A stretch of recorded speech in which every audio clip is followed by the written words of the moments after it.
Some say all the COVID restrictions right now are pretty confusing. The province says it's pretty clear. It's not about disregarding the government for most people. It's about, hey man, I'm doing my part. Why aren't you? It's horrible that this continues to happen here in this country. RCMP are investigating a possible case of racism against a 9-year-old girl at a grocery store in Surrey. Just ahead, where police are at in the investigation and why some people are upset but not surprised this happened. Really, people are more about safety and health right now, and they understand obviously why events can't happen right now. Vaisakhi has arrived in the Lower Mainland. It's one of the largest celebrations on the Sikh calendar, not to mention known for big festivities like the iconic parade. But this is now the second year in a row the widely popular holiday is celebrated during the pandemic. A man who pleaded guilty to stabbing his ex-girlfriend 47 times and then tried to cover it up will not be eligible to apply for parole for 15 years. That was the judgment made in downtown Vancouver this afternoon.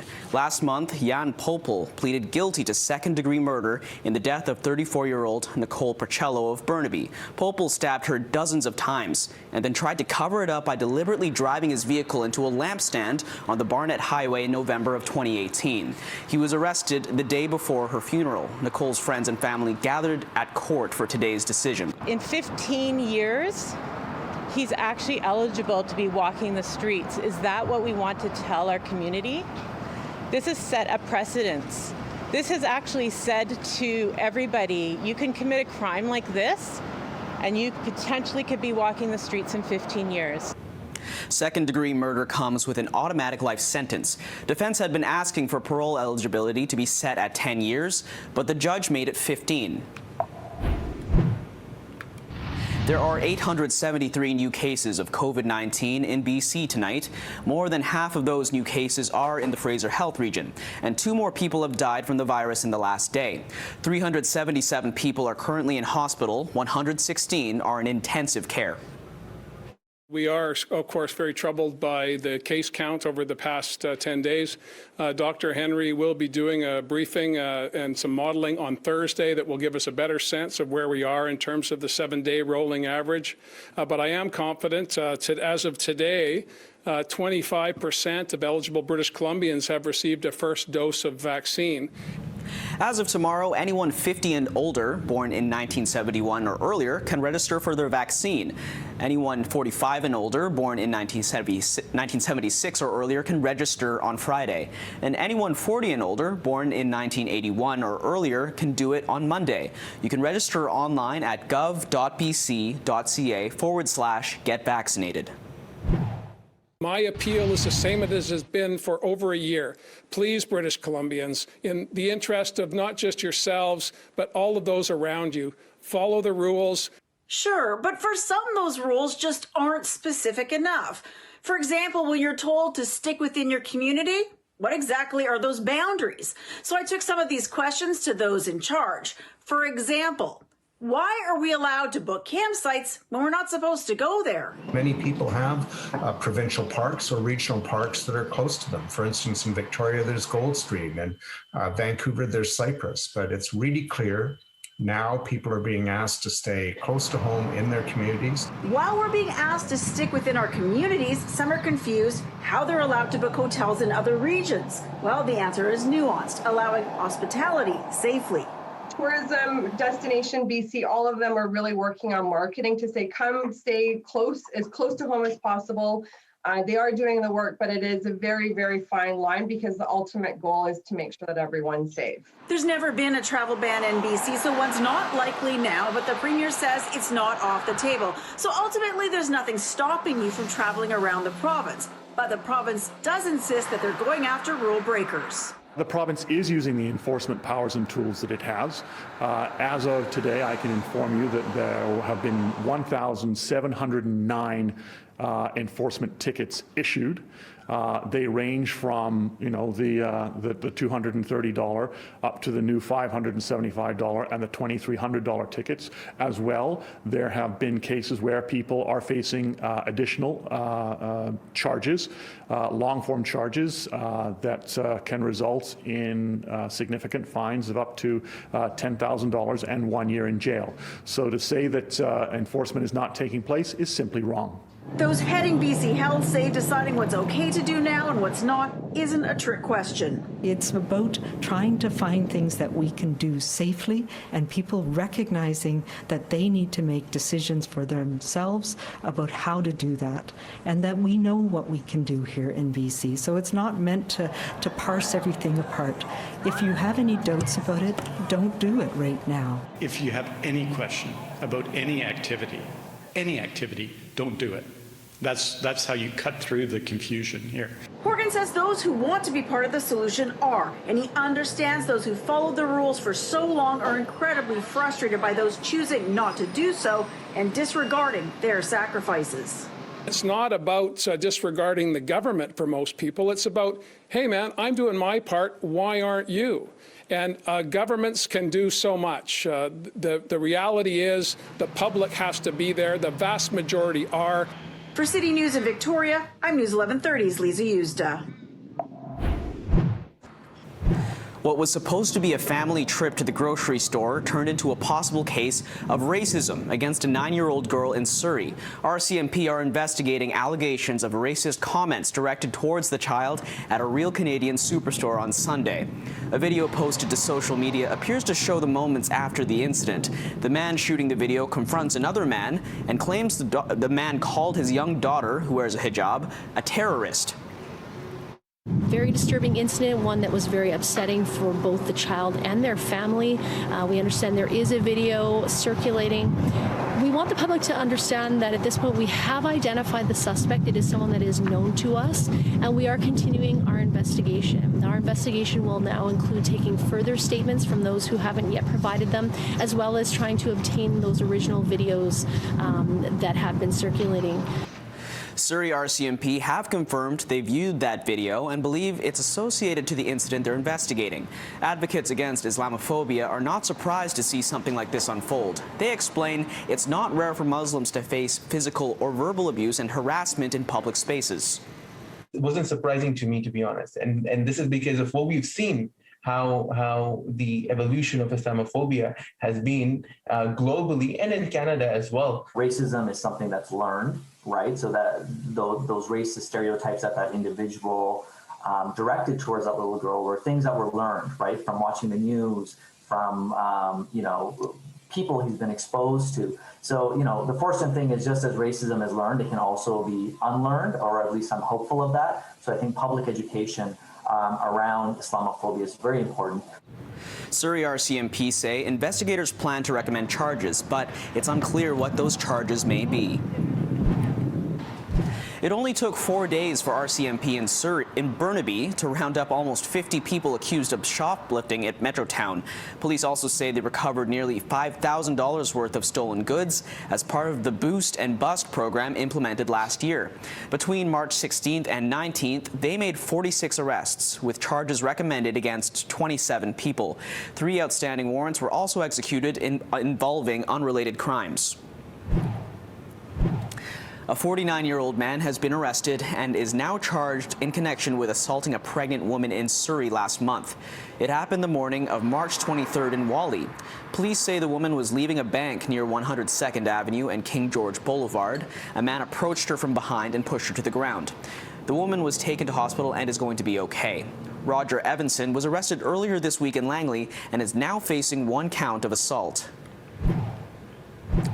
One of the 3 American Bulldog puppies stolen from a South Surrey home over the weekend has now been recovered.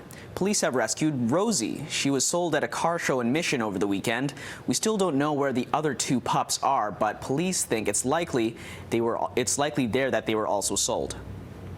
We've been able to recover that puppy and return it to the family of those who it originally belonged to. There's a chance that 2 other puppies may have been sold as well at the car show. And if you're an individual who purchased a puppy, we're asking you please to call Surrey RCMP.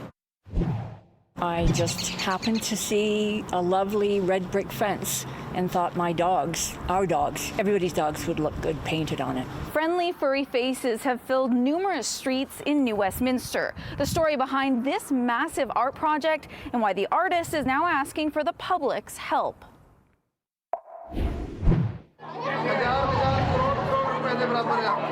Vaisakhi, one of the biggest public celebrations of the year, is being forced to pivot because of COVID-19 again. But the president of the iconic Surrey Vaisakhi parade says the holiday itself is far from canceled. And there is a lot of businesses and there's a lot of people in the community that have the need to give back, and they're finding kind of like interesting ways to do so. The popular Sikh holiday is both a religious event and cultural day to reflect on change. And Singh says it's also a great time to cook something special and catch up with loved ones.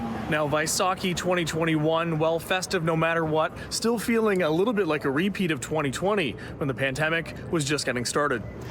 And while the parade itself remains canceled, the month of other festivities, from religious events to community gatherings, have moved to the virtual world.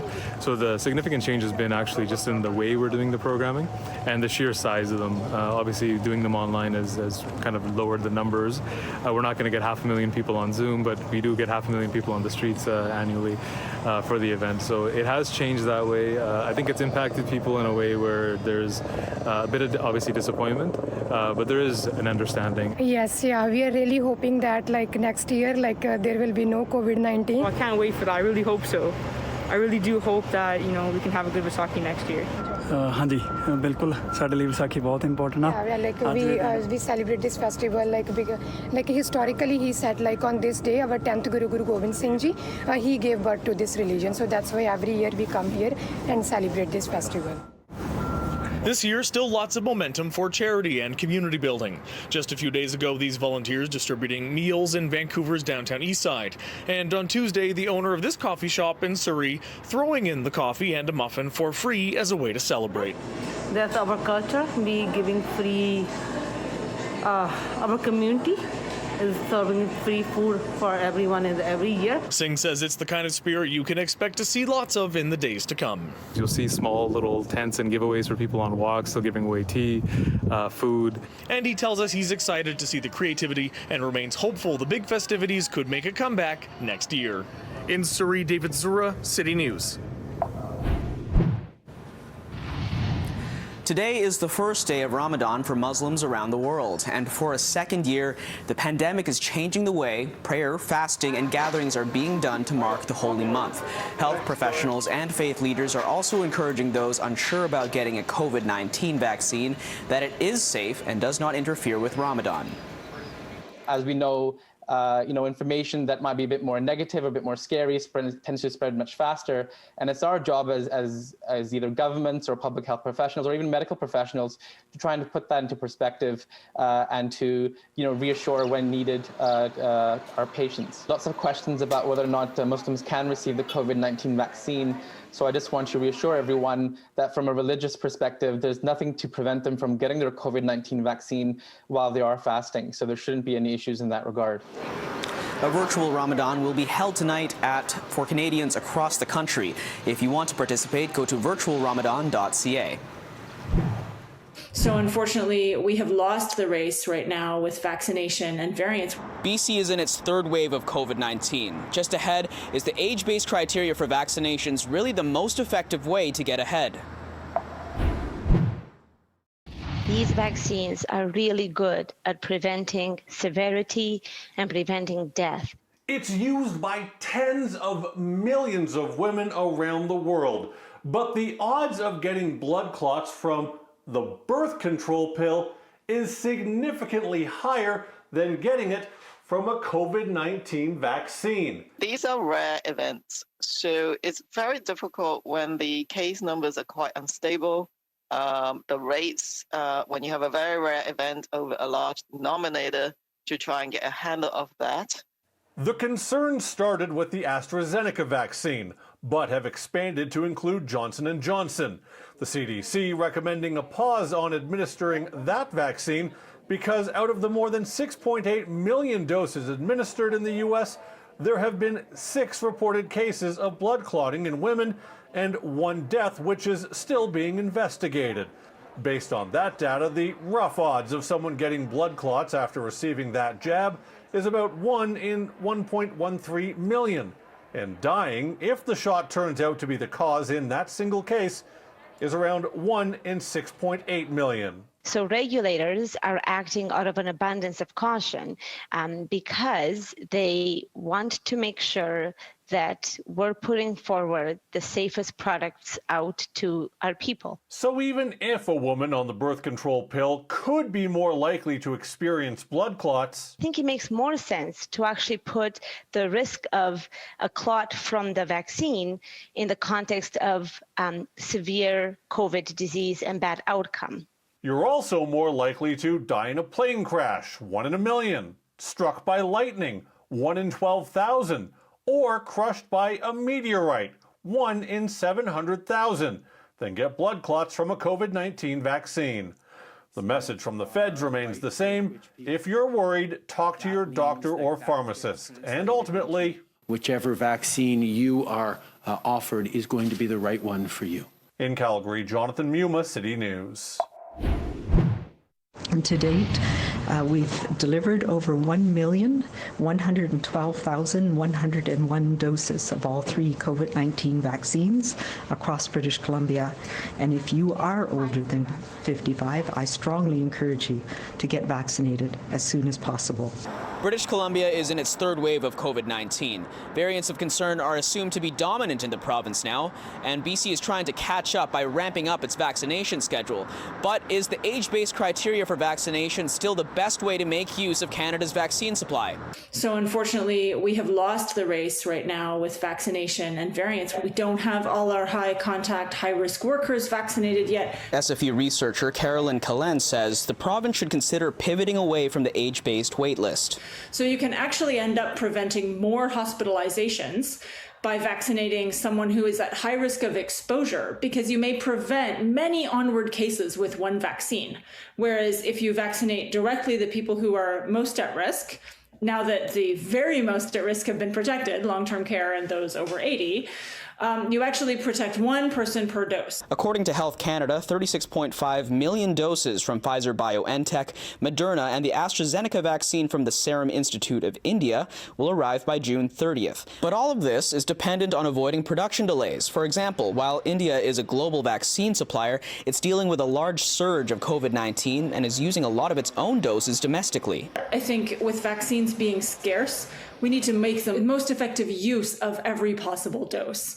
And in order to make that most effective use of every possible dose, we have to weigh up the benefits of preventing a lot of infections and a lot of exposures to COVID with the benefits of protecting someone who may get exposed, and if they do, they're at higher risk, but who is likely not to get exposed at all. Professor Cullen doesn't compare exposure risk between different professions. Instead, she looks at who cannot avoid high exposure in all age groups. Although the age-based criteria for vaccination continues, the approach to Whistler may be a sign things are changing, it being the latest COVID hotspot to allow immunization of all adults living and working there. I think the pivoting idea, I think we should be really appreciative when our government is able to respond to a new situation and to new data and new information by making updated decisions and being proactive and showing leadership. In Vancouver, Keir Junos, City News.